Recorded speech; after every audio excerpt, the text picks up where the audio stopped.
All right, so let's get into this first lesson. Before we do that, let me give you the quick rundown on the Photoshop workspace again. When you first open Photoshop on yours, depending on what version you're on, you may get sort of a welcome splash screen. You may not jump right to the workspace like mine. There it should show, it probably has some kind of advertising about, check out this new feature or check out this project we have available for you to try for free. And then it should also show recent documents you've opened. You can either hit escape and that'll take you right to this workspace, or opening up any file should jump you right to this.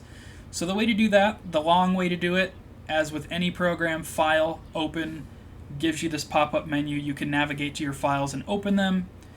If you're on PC, you should be in Windows Explorer. Mac has Finder. I'm going to go ahead and just use Bridge. I enjoy Bridge, and we'll cover that a little bit in class.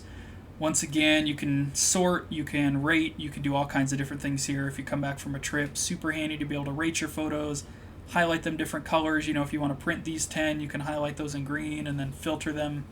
We'll cover that in class. So let's go ahead and open up a file. And here in the workspace, these are what's called panels here on the right, and then technically this is also a panel on the left. It's a little bit different than the normal panels because it's all of our tools. And so all of our workspace is able to be customized. So if yours looks totally different from mine, I'm actually using the workspace essentials. So if you go up to the very top of your screen, click on Window, hover on Workspace, and then click Essentials, should get you looking very much like mine.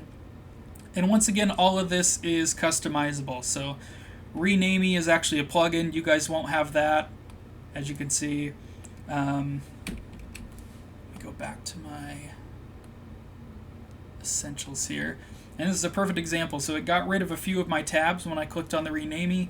Things that we'll be using are properties. So if there are panels that you're not seeing that you want to be able to see and use, you can see what's available and what's visible with these check boxes next to all of them. So I want to be able to see properties, and that's not checked. That's why it's not showing up. So if I click on that, all of a sudden now I've got my properties back.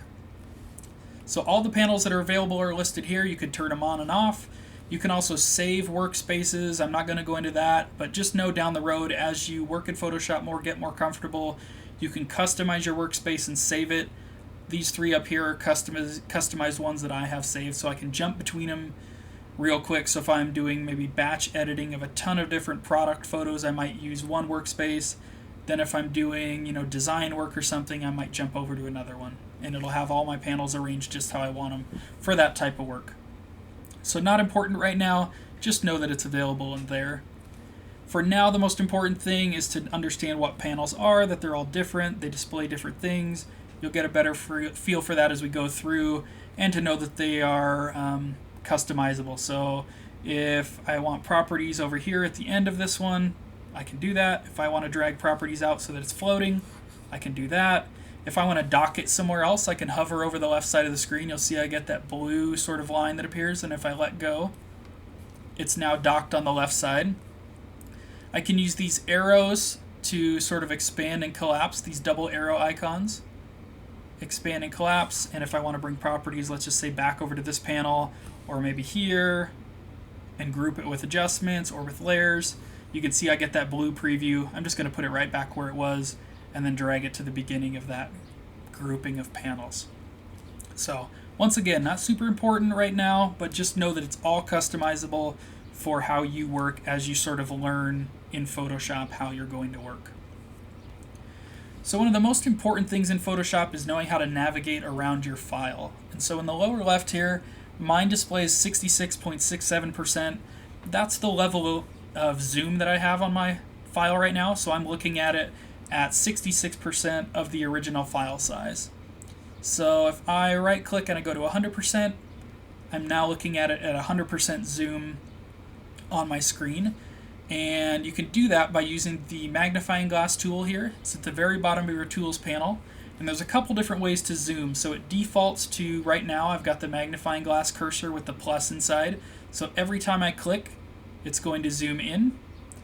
The long way to do this is to use these two buttons, the plus and minus. So if I want to zoom back out, I click over to the minus. Every time I click, it's going to zoom out. Every time I go back to plus and click, it's going to zoom in. Another option is the scrubby zoom. You can turn that on or off there up in your options bar at the top here, and that's going to change for every different tool we use. As you can see, as I click through these, I get different options because each tool is for different things. But on the magnifier, we've got scrubby zoom, and if I click and hold and scroll to the left or right, or drag to the left and right with my mouse, it's going to zoom out as I go to the left, it's going to zoom in as I go to the right, and when I'm happy, and that's about where I want to zoom, just let go, and that's where it's going to stay. Another super helpful thing if you like keyboard shortcuts is Command and then plus or minus on Mac, or Control, I believe, and plus or minus on Windows. And if you hold that, tap minus, it's going to zoom out. If I'm holding Command and tap plus, it's going to zoom in. Once again, on Windows, that's a different key setup, so should be either Control, and if that's not the default, it should be the Windows key, and then plus or minus to zoom in and out. Then one last really helpful keyboard shortcut is Command 0 on Mac, or Control 0 on PC. Should bring you right back to full screen, so it shows you your entire file without cutting anything off at the top or bottom or sides. So no matter where I'm zoomed at, Command 0 should bring me right back to seeing everything. One other super helpful thing, if I'm zoomed in, let's just say I'm working up here, and the long way to maybe go back to the main flower would be to zoom out, and then go to the plus, click in and zoom in on the flower. But while you're zoomed in, if you hold spacebar, you'll see your cursor change to a hand, and then you can click and hold and drag, and that'll allow you to move around your document, navigate around. So if I want to do fixes here to clean up that, and then jump right up here, and maybe change the color of pink up here, all I have to do is hold spacebar, drag, drag, drag as many times as I need to get to where I want to be, and then let go of spacebar, and it'll go back to the normal zoom tool or whatever tool I want to jump to next. So super helpful and a big time saver, so you're not having to zoom in and out and sort of work your way all around your document. So the first thing we want to do with any edit or any project is to kind of step back and read your image. And so the first thing that I noticed about this image is that it's too dark. So if this flower here, sort of the outer petals of this flower, are supposed to be bright, pretty close to white, they're looking pretty gray and dingy. So in the book, well, let's do the book way first, and then I'm going to recommend a different way to you guys. So the book uses the brightness and contrast adjustment layer. So over here in your layers panel, you can see all the layers that are a part of this file. And so here, we've got the ribbons panel. We can turn, or the ribbons layer, we can turn that on and off. But we're going to add a new layer. It's called an adjustment layer, and that's for brightness and contrast.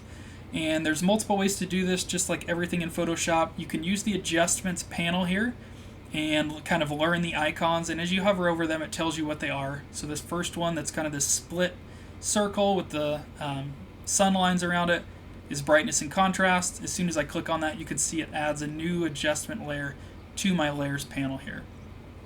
And so everything below this layer is going to get adjusted. So if I brighten everything up, it's going to adjust the brightness, and if it's over the top of this ribbon, it's going to brighten that as well.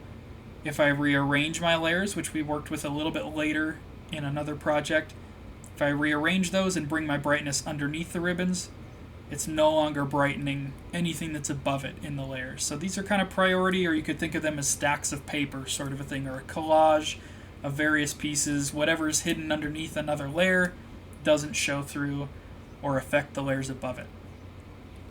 So the other way to add an adjustment layer, that's the way I prefer, just because I don't think they had these icons when I first started learning Photoshop. So I go down here and click on this sort of split circle. It's at the very bottom of the layers panel, right in the middle. Click on that, and I get all of the same options just by name. And I just know that brightness and contrast is right there, and I can read it rather than learning the icons. Totally a personal preference, exact same outcome. So here we can use the brightness and contrast sliders to adjust how bright or how dark our flower is. And the reason I'm not the biggest fan of this method is because I'm just kind of guessing. If I'm editing this for, let's just say, a website, I put this up. This looks great on my monitor. Your monitor's going to be different. It might look really dark. It might look too bright. And even if it looks like this on my screen, it might look like that on your screen. So there's really no way to get around that, right? Every monitor's going to be different no matter what we do. But I'm just sort of, with this brightness and contrast layer, just kind of guessing how bright it should be, or what point, do I start to lose detail, things like that. So here's the way that I like to do this. I'm going to get rid of my brightness and contrast adjustment layer. I could do that either by selecting it and then clicking and dragging and dropping it on the trash icon, or I can select it and then just hit the delete key, and that should get rid of it. But I prefer to do this either with a levels layer or a curves layer. Curves is sort of the advanced version of levels, so let's start with levels. So we can either add it there or come down here and use the text version.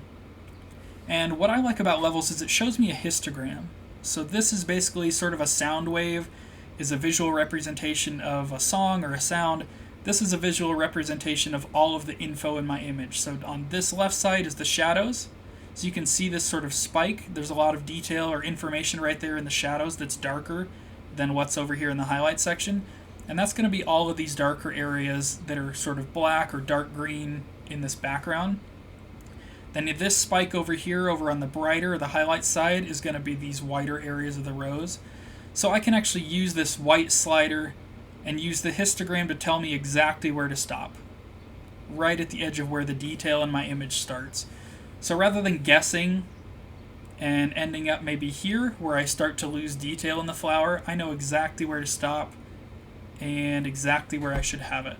There's always going to be some personal preference. You might think, I want to brighten up the midtones and then darken down the shadows or something like that. So there's always some subjectivity to it, but this just gives me a good sort of barometer of where to start on brightening and making adjustments.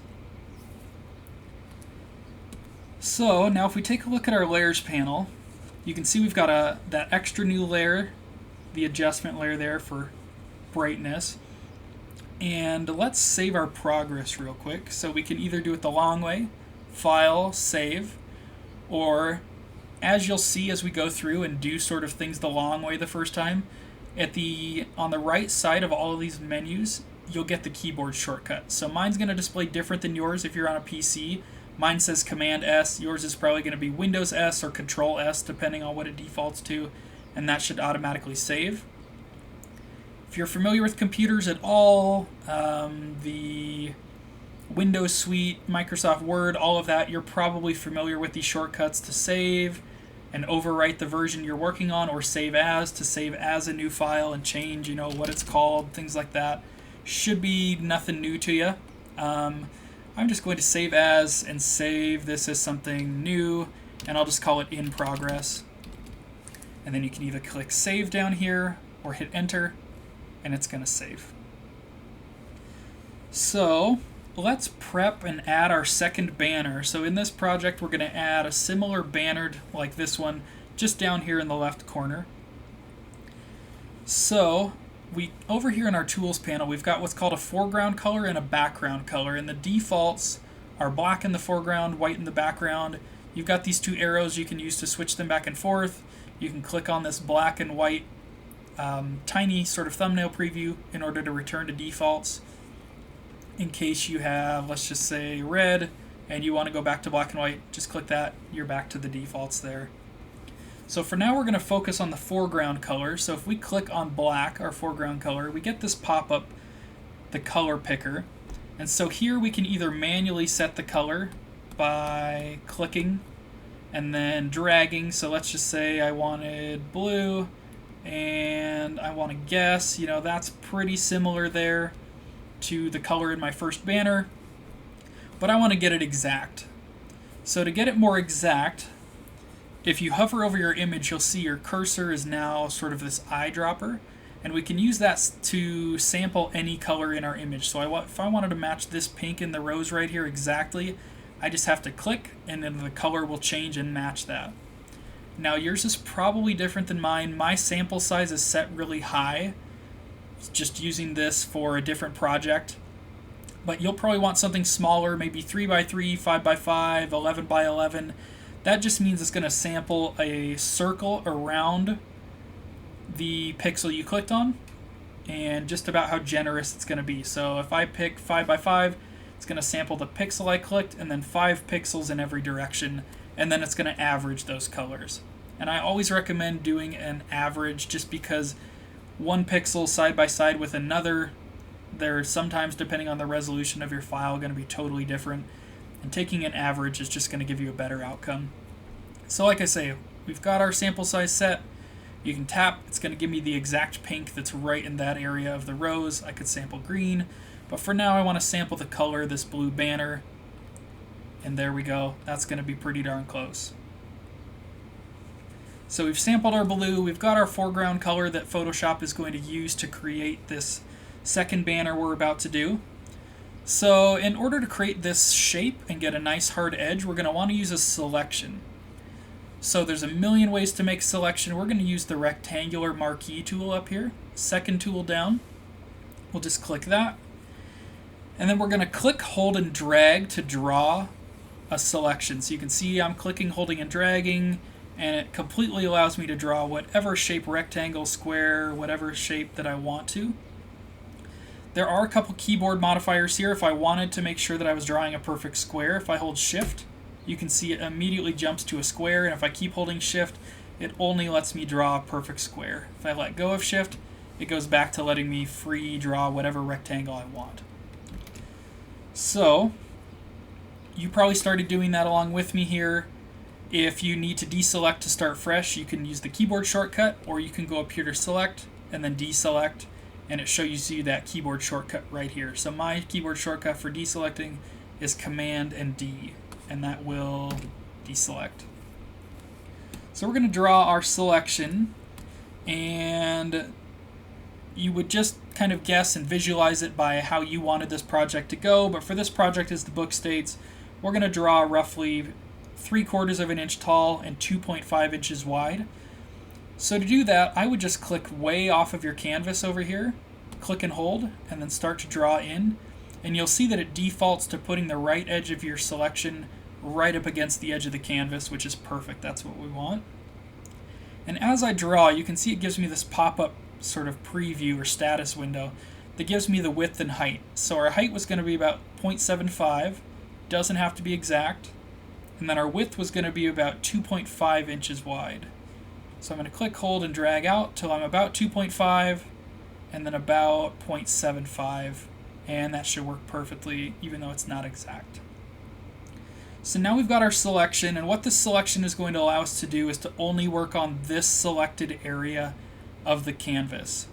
So just to demonstrate that, if I take the brush tool and I start drawing over here, it's just going to go wherever I draw, right? And I can't really draw that perfect, nice rectangle or ribbon that I wanted. But with a selection, it's only going to affect the area that's selected, so it gives me that nice sharp shape that I'm looking for. So let's go up and select the brush tool. So it's right here, looks like a paintbrush, pretty simple. And our mode's going to be normal, totally fine. It should default to 100%.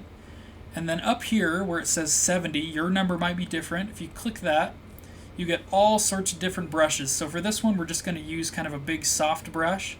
So I'm going to manually create that rather than picking one of these presets. So I'm just going to drag my hardness all the way down, and I'm going to drag my size up just a little bit so that it's a decent size. And that should work just about perfectly. So my values here, size about 130, hardness of 0. And that's going to give me a nice soft edge here, just to preview it for you guys. So we're going to click and just hold and drag in order to paint in this box. You can let go, that's totally fine. If you click and hold, you'll start painting again. And we just want to make sure we get the whole thing filled in here. There's a better way to do this that involves basically just paint bucketing if you're familiar with some Microsoft Paint products or other things like that. Same kind of an idea that just automatically fills it solid. Otherwise we kind of run into the risk of thinking we got it all, but there's still a little bit that's not quite filled in. So just make sure you get it all with the brush tool. Then from there, once again, we're going to deselect, so you can either use the keyboard shortcut Command or Control D, and then you'll be deselected. Otherwise, you can come up, go the long way, click Select, deselect. So now we've kind of got our ribbon. And you can see we drew it on the same layer as the original ribbon here. So those are on the same layer. We can show and hide layers using this eyeball icon in the Layers panel. So the next step, now that we've kind of got our ribbon, is we're going to use a different type of selection in order to get this same sort of pointy effect on the edge of the ribbon, or kind of make it a banner style. So we're going to use our first hidden tool here. So remember, once again, all the tools that have the little triangle in the lower corner have hidden tools within them. So we're going to use the polygonal lasso tool. So that's hidden under the normal lasso tool. So if we click and hold on the lasso, keep holding, and then come over here and hover and let go on the polygonal lasso tool, and you'll see your cursor change to match that tool. And from here, we'll use the polygonal lasso tool to sort of draw a triangle selection. So you click once, it sets an anchor point, and I can draw a shape, however many different shapes I want, or sort of sides of a polygon that I want. And then when I'm done, I can come back to the beginning and hover, and you'll see your cursor change. So right now it's just sort of the lasso shape. As I hover over the end, it changes to the lasso shape with a little circle, and if I click, it closes the shape, makes it a selection. The other shortcut you can do is, if I'm just drawing a quick triangle or quick shape, and I jump out here, rather than having to come back, if I just come out there and then double click, so 1, 2, and then double click right here, it automatically draws a straight line back to right where I started. So a couple interesting things there. So for this, I'm going to zoom in so I can see it better. Once again, Command or Control and then plus or minus to zoom in or out. Then if I hold spacebar, click, hold, and drag, I can move down here so I can see this shape a little bit better. We're going to use our polygonal lasso tool to create a selection that will essentially be like creating this triangle here. And then we're going to use that to delete part of this layer. So you don't need to try and get it exact. I'm going to go a little bit beyond the corner of my ribbon here and then just guess in the center for now. Click again, and then we can, now this one's a lot easier to line up, but we're going to click anywhere outside over there, and then we'll just come back over to the edge where we started, and we'll get that circle when we hover over it and just click one more time, and now we've got our selection. Then from there, we'll actually just hit the delete key, and that's going to delete all the pixels within that selection from our ribbon, the blue that we drew. And then from there, we'll just deselect to get rid of that selection. So I'm just going to use the keyboard shortcut now that we've done it a few times. Command D or Control D on PC to get rid of that selection. So one key thing that as we go through this, you'll probably make some mistakes or find that you're on the wrong layer. If I'm on the wrong layer and I hit delete, it's going to delete that shape from the roses layer or whatever layer I'm on. So make sure you keep in mind where you're at, make sure you're in the right spot. You can obviously go back and forth, undo, redo in order to fix that, but it's always going to depend on what layer you have selected when you delete or make changes. So with that being said, if you do make a mistake, in order to undo, you can come up here and go to Edit, Undo, and Redo in order to go back and forth. The keyboard shortcut, once again, Command Z or Command Shift Z to go forward. Or yes, Command Shift Z to go forward, Command Z to undo. So if I hit Command Z, it goes back, and I can keep pressing it to go back multiple times. And then Command Shift Z moves forward through my steps. Once again, on PC, that's probably going to be Control Z, Control Shift Z, or it may be the Windows key and then Shift Z, or the Windows key and Z. You can double check that just by clicking Edit and then seeing what it says here for undo and redo. So we're in a good spot. We've got our banner. So now let's add some text here. So we're going to use a new tool, the text tool. You can just click the T there. And we're not going to dive too far into text in this class just because it really functions exactly like other computer programs you're probably used to using. It's got all the same settings, font size, is it italic, is it bold, what font are you using, what color is it, all those sorts of things. We're going to talk about a few unique things that you may not have used in other programs, but for the most part it's pretty straightforward. So if you just click anywhere here in the upper left of your blue ribbon, it's going to throw in some lorem ipsum text. This is just placeholder text it automatically generates to give you a preview. And it's going to automatically highlight it, so we can just start typing. So in the book they use the name Elaine. I'm just going to stick with that. So it typed it in. And from here we can just start editing our text. So we've got all sorts of different options here. This is set to when I was setting up these files, so mine's set correctly, but let's just say yours started at size 14 and it's tiny. You can double click to select all the text, or click at the end, hold and drag to highlight it all, or use a keyboard shortcut even like Control A or Command A, depending on what kind of computer you're on, to select all the letters. And then we can use the drop down here to change the font size. Or you can also type it in. So up here, if I replace 14 with 32 and hit enter, you can see my text jumps up to size 32. And the same exact thing with the font. So your font probably defaulted to something else. I honestly don't know what the default font is in Photoshop, but let's just say it defaulted to something different. Once again, I can highlight all the letters I want to change, come over here and even just start typing, or I can use the drop down to select what font. The font that was used above is Minion Pro Italic. So I can either hit Minion Pro Regular and then change the italic over here, or I can just select Minion Pro Italic from the drop down. And that should be a safe font to select. That should come built into Photoshop. Nothing that you shouldn't have on yours. So we'll also be able to change the color here. So we had our text selected, the letters we wanted to change. Once again, you can either hover over your image and sample to change the color by clicking on various colors, or we can click in here and then use this slider to drag around or click in order to change our color here.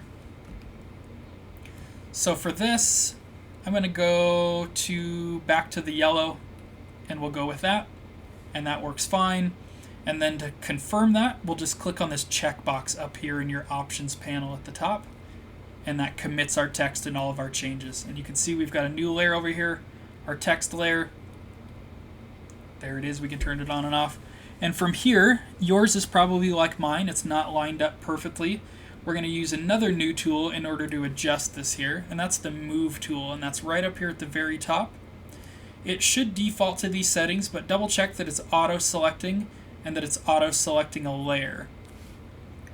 So what that means is that whatever layer you click on, it's going to default to moving. So if I click, hold, and drag, and I miss my text, and click on the ribbon instead, it's going to let me move around the ribbon.